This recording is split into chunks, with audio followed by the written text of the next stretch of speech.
Hey humans, Coach Nate here. Welcome to this week's episode of the Battle Plan Podcast, where the aim is to encourage you to endure through challenges while inspiring you to live up to your fullest potential on your way to healing and wellness. Sit back, relax, and enjoy the episode. Hey humans, welcome to this episode of the Battle Plan Podcast, where our aim is to encourage you to endure through your challenges while inspiring you to live up to your fullest potential on your way to healing and wellness.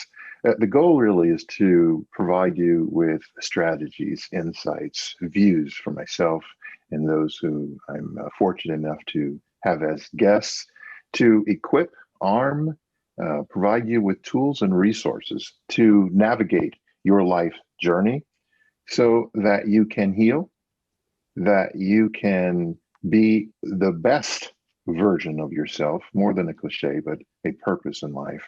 And as you've heard me say often, to live your best life on purpose now in the present moment. Today's guest, I'm very excited to be able to introduce to you and share this time with a gentleman I met on Clubhouse recently. That is a great application, by the way, Clubhouse. If you haven't been there, you really should. So much in the right rooms, transparent, vulnerable, open, sharing and healing and insight and interaction that occurs there, wealth of knowledge. So a little plug for Clubhouse. Jump on the app if you haven't already. As I mentioned, today's guest, just an incredible gentleman with a impactful, powerful story and a impressive mission, a very heartfelt mission. Matthew Chenard, who is I've been inspired by. I know you will too. And so, without going into too much more, I will say that Matthew is about helping people to live with purpose, pursue their passions, and share their gifts, all things that are very near and dear to my heart. Matthew is the owner and CEO at Greater Purpose Health and Fitness. And I'm not going to go into a long bio on Matthew. I want you to hear directly from the source. I believe he goes by Matt. And so welcome, Matt, to the show. Thanks, Nate. I really appreciate being here. I really appreciate your taking the time to be with us and share with us. And I'm just honored to have you on this episode.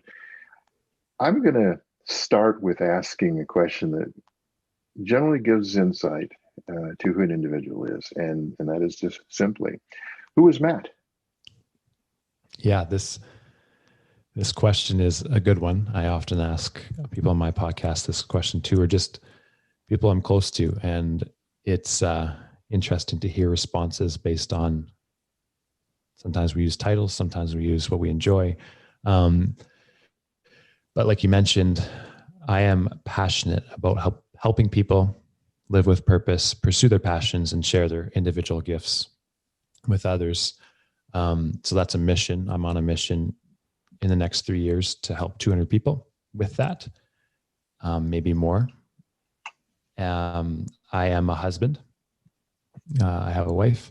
We live in Canada, and it is currently minus 45 with wind chill. So my truck had a check engine light that just came on. I just got service. So it's just mad at the world right now. It doesn't want any more cold. Got a big dog. I played hockey most of my life, learned a lot of valuable lessons there, gained a lot of things, but also lost 2 things, which would be my teeth, my 2 front teeth along the way. But yeah, there's a lot of principles and things that I like to draw out of that as well.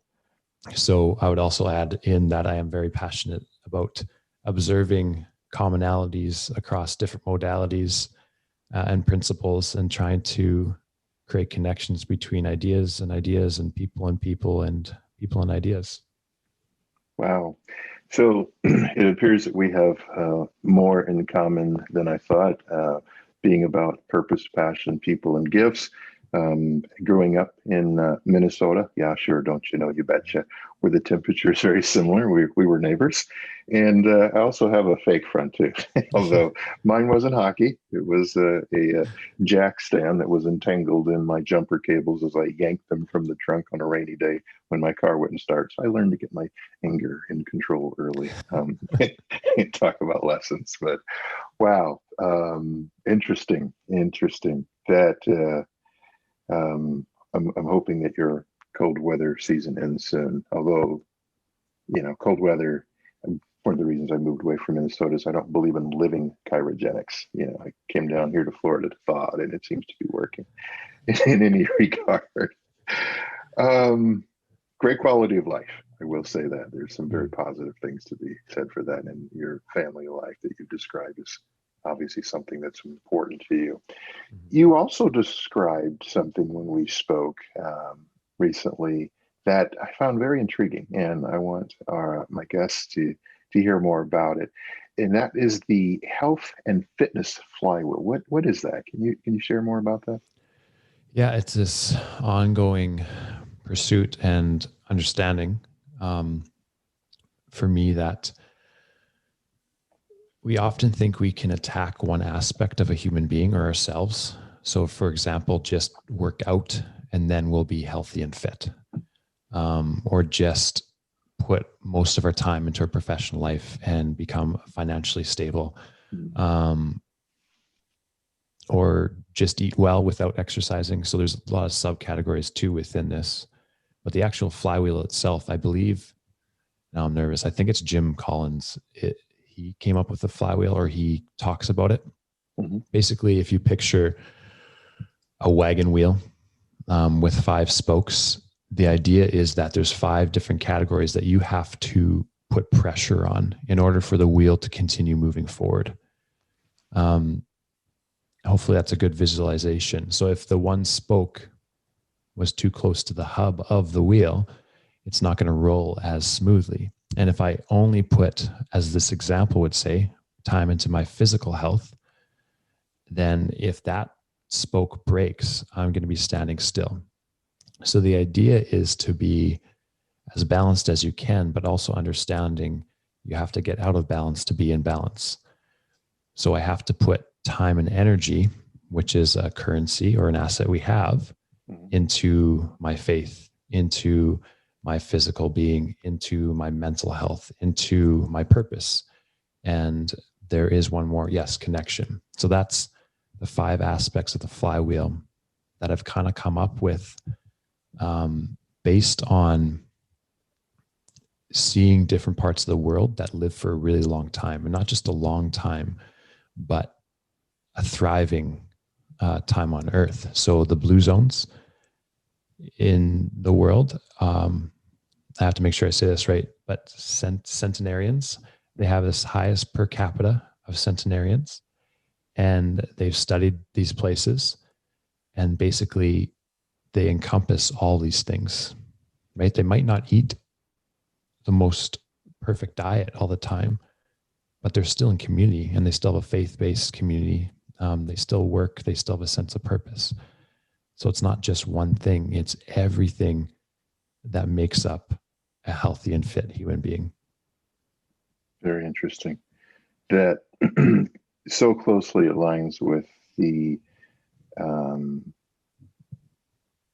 health certification program philosophy that I knew what inspired me really to shift from being a executive leadership coach to more of whole person coaching, which is the now mental health coach, health and wellness, and that the primary foods and secondary foods, and the what you've described is very similar to that. The primary being spirituality, relationships, career, and then physical activity, and then the secondary, what we eat and ingest. And if one of the 4 primary are toxic, in the wrong job, in the wrong relationship, you don't have a belief system of faith to ground you, to be grateful for things, you could eat all the broccoli in the world, and it's not going to give you what you need from a health standpoint. And you I'm sure, see that with owning the fitness center. People are trying to work on the exterior where there's plenty of work to be done on the interior. And it sounds like Yeah. that's where you're heavily focused on the inside of the individual. What drove you? What drove you to that? What led you to that?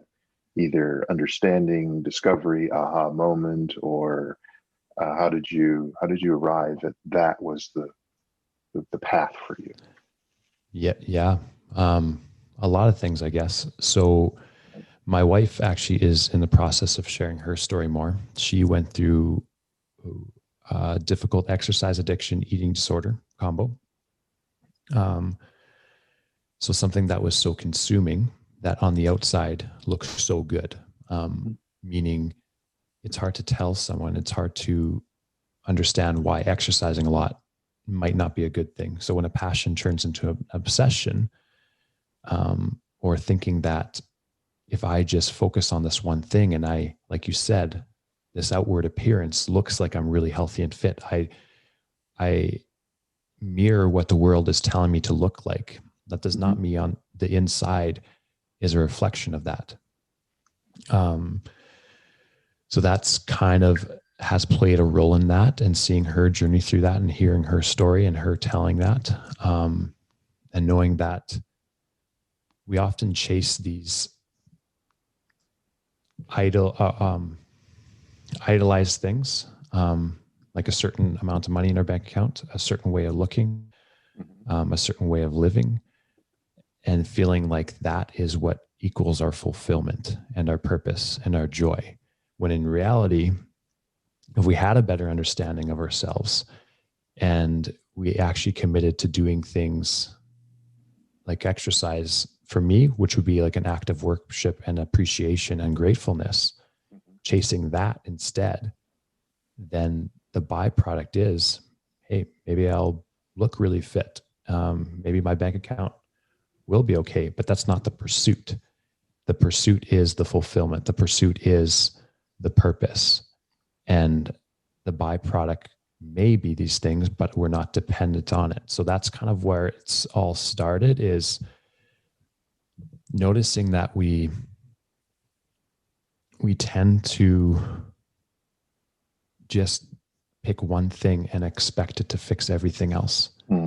Right? Like we are plagued with chronic illness in multiple areas of life, like mental, I think spiritual, lack of social connection, and definitely physical, right? Like there's a lot of chronic diseases that are out there now that are highly preventable, and most are actually reversible, but it takes chronic habits consistently done over time to reverse them. But we like that instant gratification instead of the delayed gratification. We want to go to the doctor and tell us, hey, fix us. When in reality, it's my choice. It's my accumulation of choices over this amount of time that equated to this chronic issue. Now I have to take responsibility and use professionals' help, like a health and fitness center, to spend the time in exercise and eating right and connection and family and purpose. So hopefully that answered your question. There's a lot. There's a lot. There's some very good nuggets in there. And if I could, I highlight a couple of them. And one, it really sounds like when you talk about the externals, acquiring things, stuff, those are meant for enhancement, not fulfillment. And if I were to just encapsulate the meaning, we too often get that reversed.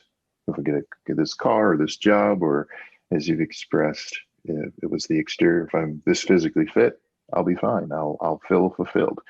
And then you get there and you realize I'm not satiated. I'm not content. And it doesn't do it. And too often, to your point, the mental health issues that we see today are a direct result of people seeking fulfillment from tangible, temporal, and guess what? Even the human body is temporal. We're going to Yeah. return back to dust, the fastest decomposing mammal that walks the earth. Interesting that, yeah, I see that so often where people struggle with, thinking that that's going to be the panacea, and unfortunately, it's not. Um, you talked about purpose. What's your superpower? What is your how would you define your gift, if I Yeah. call it, or if you call it that? Yeah. And this year, I started to learn about words like zone of genius or your superpower. I think I am very empathetic to a fault sometimes. Whereas I have a hard time moving forward when I can tell someone's hurting and I can see it. Mm. But the big one for me in terms of, I think my businesses as an example would be visionary. I just started to notice that no one thinks alike, meaning that just because I see it this way doesn't mean someone else might see it. It's like someone might be very more tactile, where I am very up in the clouds all the time. That's my whiteboard beside me, and I write on it every single day. And I just love to do that, and it gives me energy. So if I could say my superpowers, I've created some gifting tests for my purpose shift business. And 3 that I've identified in myself is a connector, a visionary, and a guide. It's like a mentor. Because I'm empathetic, I can interact and I can ask questions. I can feel what they're feeling, even if I don't understand what they're going through. And even doing this before, so I should caveat that this would be hard for me to be able to say I am good at this. But I think we have to have some sort of ego and able to use our gifts, but then not get so carried away to think that we don't need help either. We can't lean on someone else for that. Very interesting. You have such a profound sense of humility. I would be challenged to use the word ego to describe you. I see you more as an individual, world according to Nate, who recognizes the gift was given to you, provided to you from the Creator. We all have different names for him. I know him as God. And that gives me the confidence in my gifts to execute them, because I'm on an assignment. I've expressed to people I'm just God's errand boy. Yeah.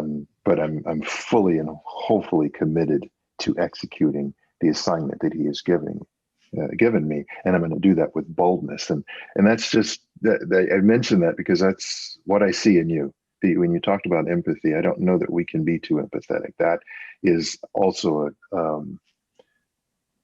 a gift, a meekness. And people don't understand. If they understand, the world doesn't understand what the true meaning of meekness is. It's powerful. It understands humility. It understands the limits, as you talked about, the limits of our ability, our innate ability, but the unlimited power, strength, right?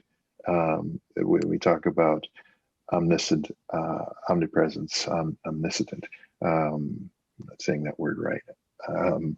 But when we talk about the greatness, being everywhere, knowing everything, and all powerful.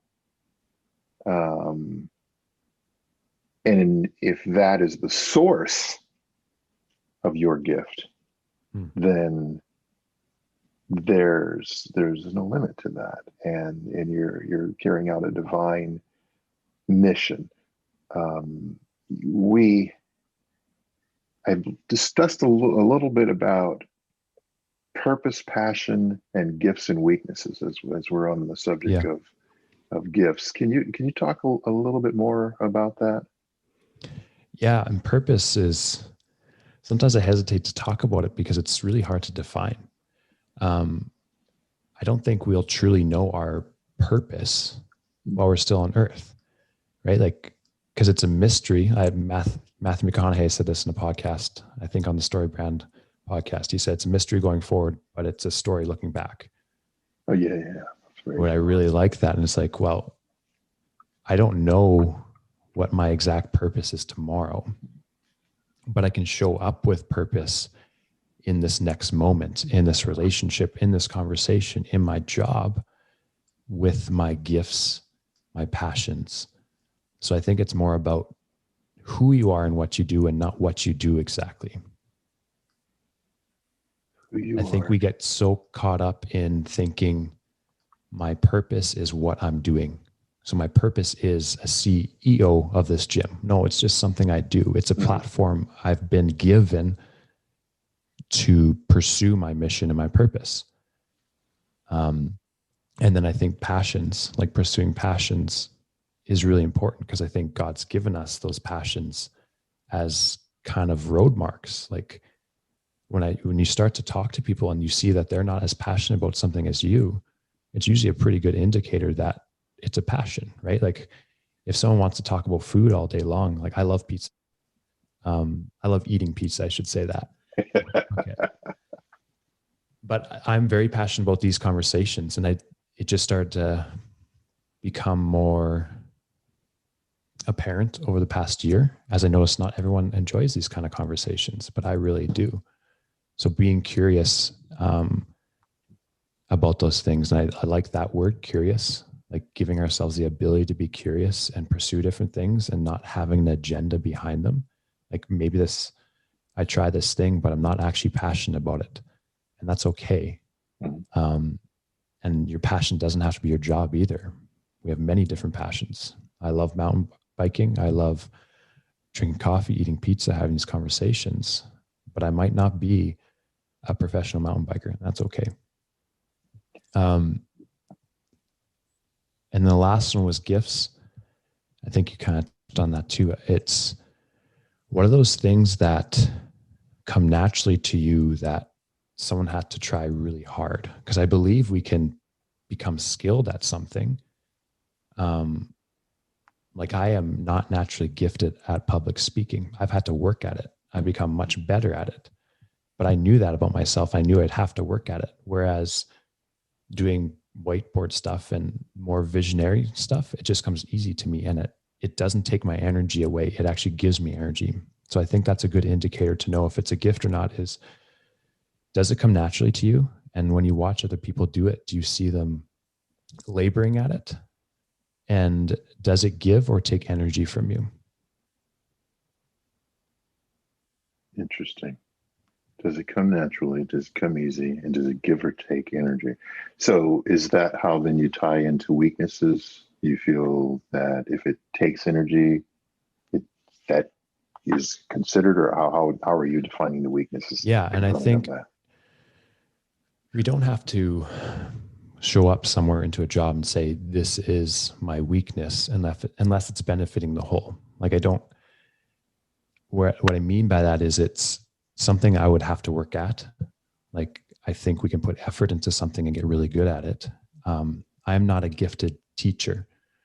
I would say in contrast to mentoring type things, I would not be naturally gifted at teaching, but I can do it and I have to work really hard at it.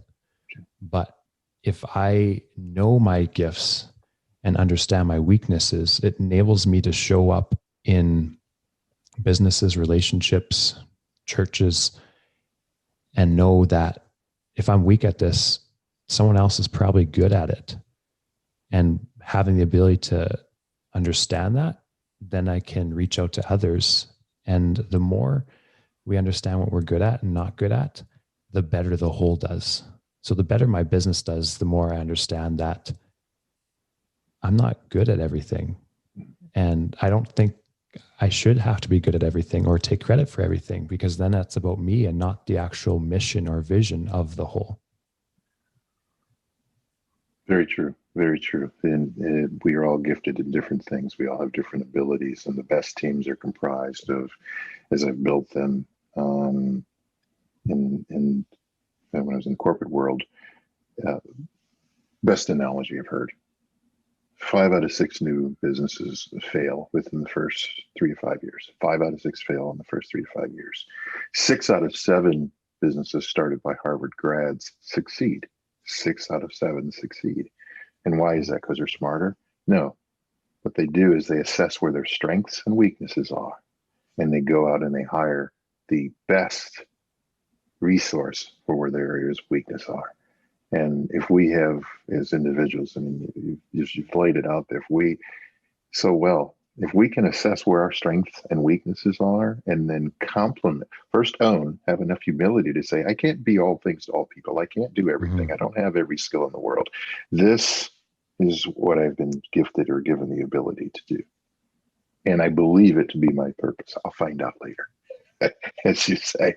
Yeah. And then reach out and give somebody else an opportunity to be passionate about that thing, to do work in, fulfill their purpose. They believe in their passion, and that's when it works well together. So it's very well put, very well stated. It makes me believe that you know what your secret is to living your best life. How would you define that? I think it's what I've really noticed is not coveting other people's gifts. Like that's a big one, or thinking that someone else's mission is your mission or their goal is your goal. That, like we mentioned before, these finite things like money and houses, or they're exactly that. They're finite. And they're only going to amplify who you are. And if you don't know who you are, I think that's the secret, is you have to know who you are, right? Because if you have more money, it's simply going to amplify what you're already doing. Like if I'm not currently giving money, I'm not going to give more money once I have more money. It's just going to amplify what I'm already doing. So that's kind of going in a circle to say, I think the secret is to start to understand who you are and what you're passionate about, and stop chasing things that are finite. Start chasing the eternal stuff. So I'm faith-based, right? So what has God given me? What do I believe he sacrificed his son for in order for me to live? Because that is a roundabout way what really gets me. And I think this is how we start to define our purpose statement, is seeing people wasting their life, wasting their time, chasing things that don't matter, and waiting for things to come to them, and have this divine inspiration that this is exactly what I'm here for. We kind of got to get out there and see what you're passionate about, what your gifts are. So I don't know, Nate, if I answered any of it, but I appreciate you letting me go around in a circle like that. You answered every bit of it in only a way that you can. And again, you're proof positive why I'm so inspired and honored to have you on this podcast. You such profound wisdom for the thinker, for someone who's really looking to live their authentic life, be their authentic self. I have to ask, I can only imagine with the challenges of this pandemic that owning a health and fitness center, it had to have some impact on you. So you've more than likely seen some adversity recently. Yep. How did you manage through that, and perhaps still are? Well, I've first changed my language. So thinking and saying, what opportunity is there today to learn and grow? Because through this pandemic, we've been closed like not the calendar year, but I think it's like 5 out of 12 months, like our actual brick and mortar facility. So I could look at that and say, what's been taken away from me? But then I had a quick realization. It doesn't mean it wasn't hard. It doesn't mean I had really hard days where I just wanted to be like, nope, I can't do this anymore. But I had this quick realization that no one's coming to, like, no one's going to give it back to me. No one's going to come save me in that. Right there, but there is an opportunity in it. Like, I believe can be good in everything, but you have to look for it and you have to be the vehicle for that. So what has helped me through it is constantly living and acting as if there is something to come out of this.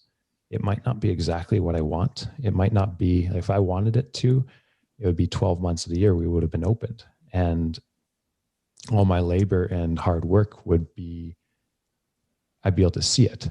But then having this knowledge or perspective has enabled me to shift my focus. So if I can't help people in the gym, we can do it online. If we don't have lots of clients for a while, well, I can shift my focus to my staff and help them find their gifts and weaknesses and develop them as people. I think as soon as we start to stop playing the victim, then it enables us to have a different perspective of what is possible. Like I think of it as stationary velocity. I picture a wheel over a highway, right? It's picking up speed, and you can't see the velocity or the momentum created yet, but as soon as it hits the ground, it's going to take off.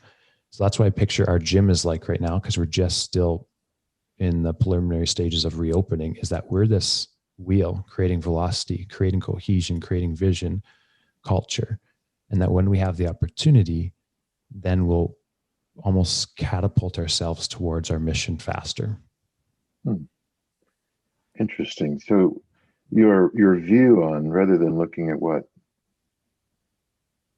has been taken away, what isn't there, looking for what is to come, to me, it sounds like you're building in a time of the outward destruction. You're inwardly building. To build something, you have to have a blueprint. So that ties into what you spoke to of purpose. Personal, marriage, and business blueprinting. What is this? Can you talk a little bit more about that? Yeah, us being both in business, we know the importance of a vision and mission and values, core values. Mm-hmm. But how many people would you be able to ask on the street what their core values are, what their vision is, what's their mission, what are they good at, what's their passions, what takes their energy? I think this idea needs to be drawn out more into our individual beings. So I started with myself.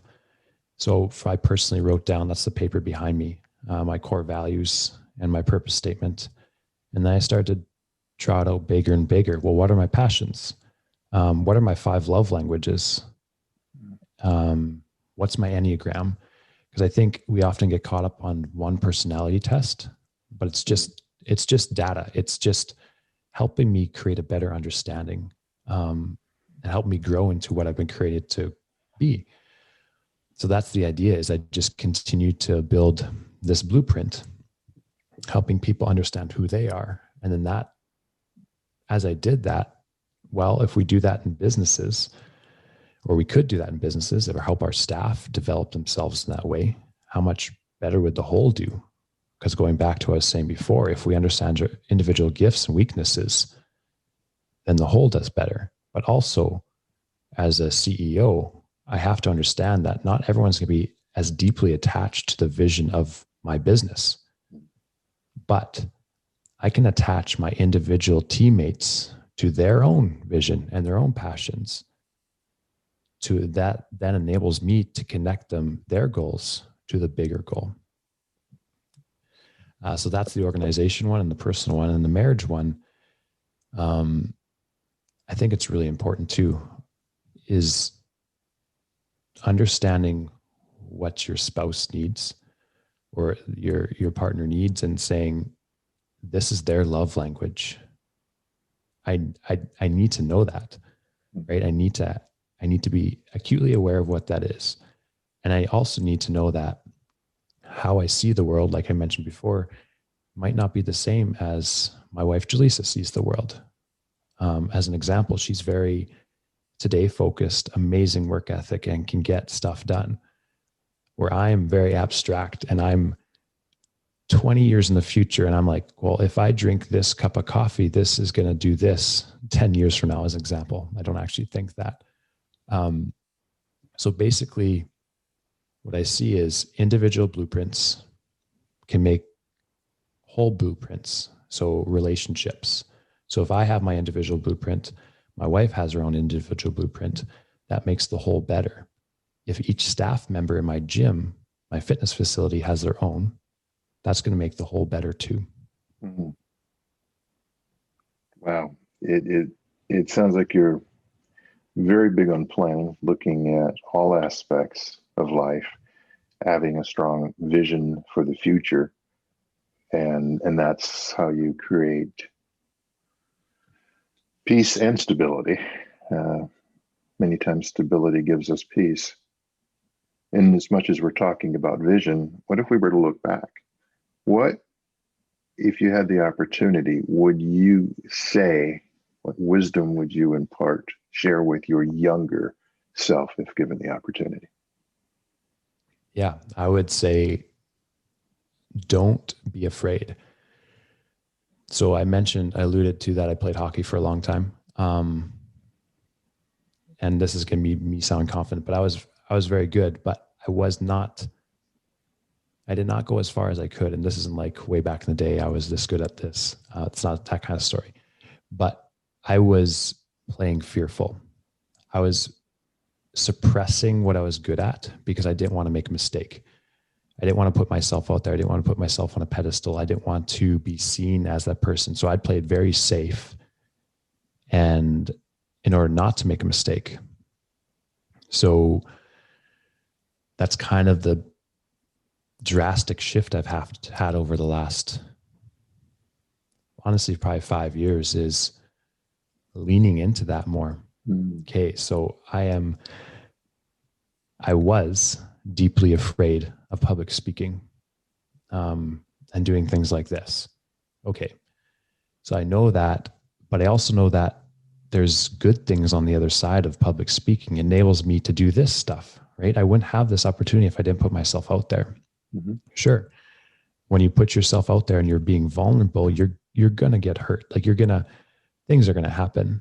And if I had the ability to tell myself, like, things are going to happen, you're going to make mistakes. People might get upset at you. They might say things about you, but keep going forward, because the more you do that, the bigger your comfort level is, and your perspective will shift and change, and you will be refined each day, becoming closer to what you were created to be.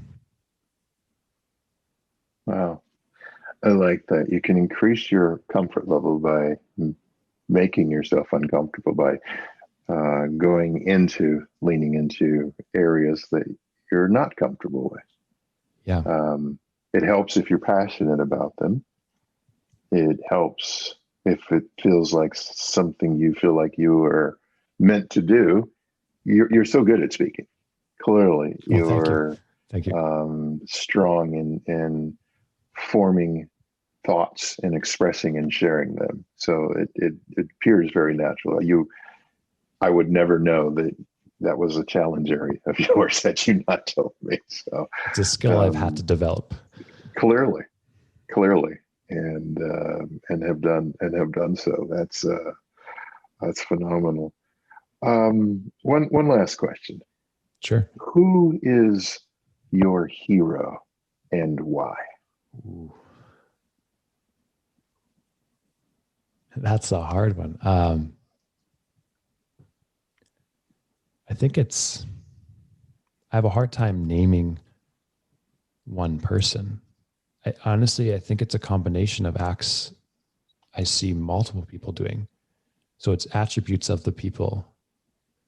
Because I admire a lot of people, and it would be hard for me to just say one. Like, I admire my parents, my wife's parents, my brothers, my sister-in-laws, my teammates, like, but I have an easier time talking about what I see in individuals. So I admire courage. I really do.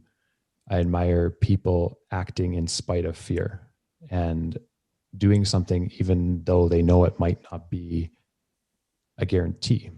So that's an attribute I admire. I admire patience and the ability to listen really well.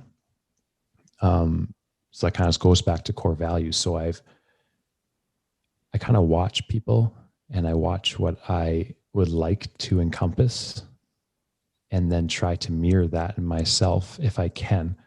Because I, as I'm talking, I was trying to think of one person, but I think I would have a really hard time to just say one person. Interesting. So different traits, characteristics, values of a variety of people, it sounds like, is what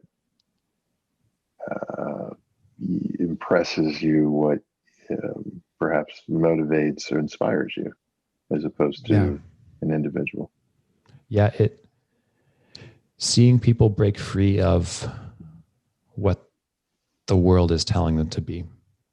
And you talked about Clubhouse, and it's amazing to hear all these people you see on Instagram, and they're talking about the same things as us. Like, they struggle with the same things. But they've committed to pursuing each and every day something different than the world is.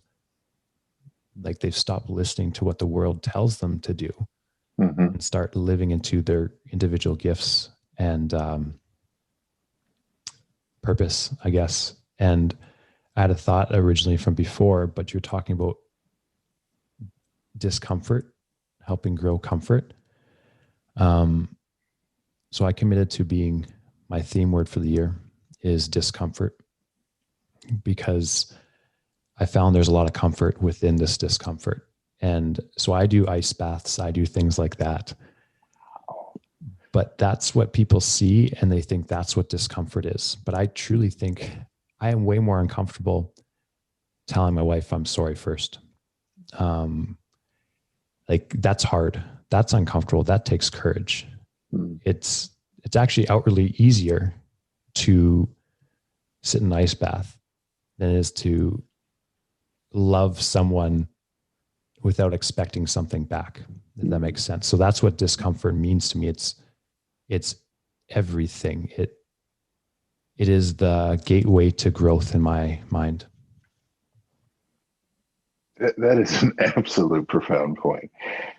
It is easier to sit in an ice bath than to love someone without expecting something back. And the conclusion that you can draw from that is, when you sit in an ice bath, you have a clear expectation of something, what's going to occur, and it's not going to be fun. And it's that expectation. It's probably not going to be enjoyable. It's going to be very uncomfortable, and maybe even some pain involved. But loving someone and having no expectation, and loving someone unconditionally, is really, that is a great. Wow, that is an awesome point. Thank you. That's a mic drop. That is absolute. It reminds me of the story of the father talking to his son. Dad, I think I'm ready to get married. And the father goes, okay, apologize. And the son goes, well, hey, I just, why? The father goes, apologize. He said, well, sure, but tell me why first. The dad says, apologize. And this went back and forth, and finally the son acquiesced and said, okay, I'm sorry. And then the father goes, okay, now you're ready to get married. Now that you can apologize without knowing why. Mm. Yeah. Yeah. Well, there's a quote. I don't know where I saw it. It's probably Instagram. I like sticker, like bumper sticker quotes and stuff like that. But it was like, apology without change is manipulation. So, Absolutely. and that's a hard thing, right? Like, not apologizing and going into it expecting or just for the easy out. But going into it expecting that it might not be received, but that's not yours to control. Complete and total humility. It's a difference between regret and remorse. Well, they share similar words, but regret is, I kind of wish that didn't happen. Remorse is, I'm sorry that it did. I apologize. I own my role in that. I have empathy. I have humility. It's commitment, and they're very different. So that's a good point in terms of the apology without change. Is you're just saying the words.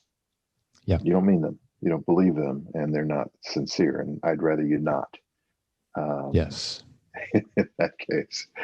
So I want to make sure that our listeners know how to contact you. You had mentioned that apart from the health and fitness center that you do mentoring, coaching, there are other activities. So what are those services, and where can they find you? How can they reach you? Yeah. So my Instagram's probably the easiest, at Matt Chenard. So MattChenard. And that's attached to my email as well. So the purpose shift, or my personal brand too, is it's being refined. It's being understood by the day, but I think it's mostly things like this, is helping people understand who they are, to live more purposeful, driven lives. Because that's where the joy is. That's where everything people want and are chasing is not at the next paycheck, the next raise, the next vacation. It is developing a better understanding of who you are and living into it and pushing heavy into that stuff without unapologetically. So that's what I hope to do for people, is develop a better understanding of who they are. And also maybe team members of their business. So that's kind of what I'm aiming to do with that. And the best way is through my Instagram to reach me. So I strongly encourage our listeners to reach out to Matt. If he has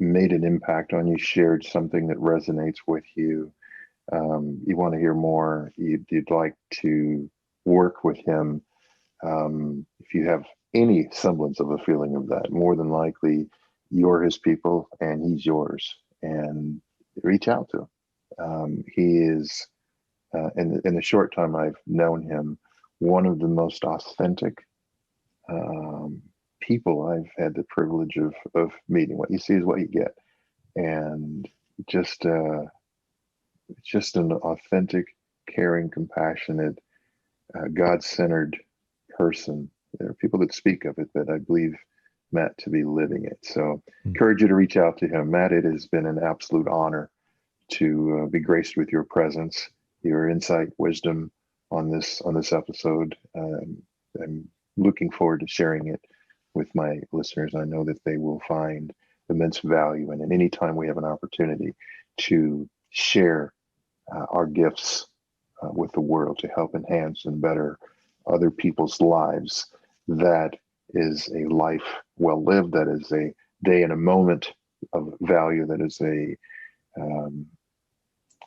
accomplishment, if you will.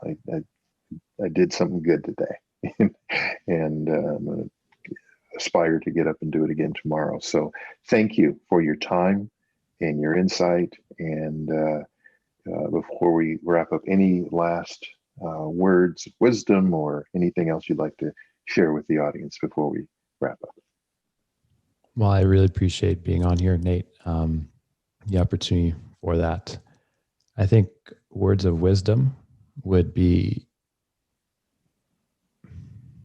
pursue that nudge Like we all have this nudge every once in a while that we're supposed to be doing something, but then we wait too long and then we justify why we shouldn't. Because most of the time, failure isn't that bad. You tried, it didn't work. You try something else. So be a little more curious in what that feeling is and pursue it a little bit more intently.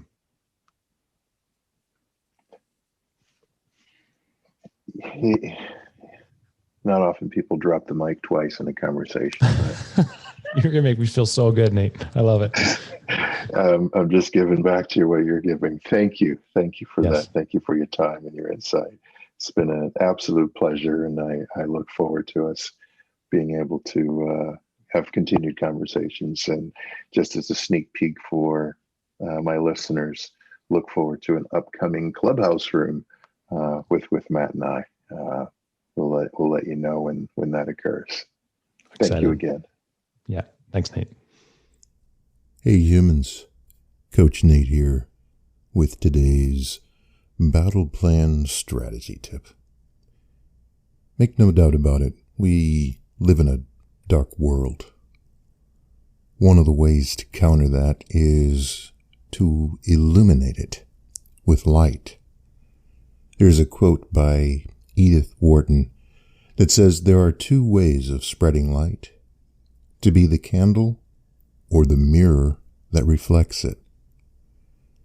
So we can, with our lives, choose to have our internal passions ignite in a flame that provides a light of hope, a light of faith, a light of a promise for a better way, which can lead to a better tomorrow, which can lead to a better future. Or we can choose to reflect positive things, light, hope. If we're unable to produce it ourselves, we can certainly emulate that which we see, which is positive, which is light. Light helps us find our way. It can help us lead us down the right path.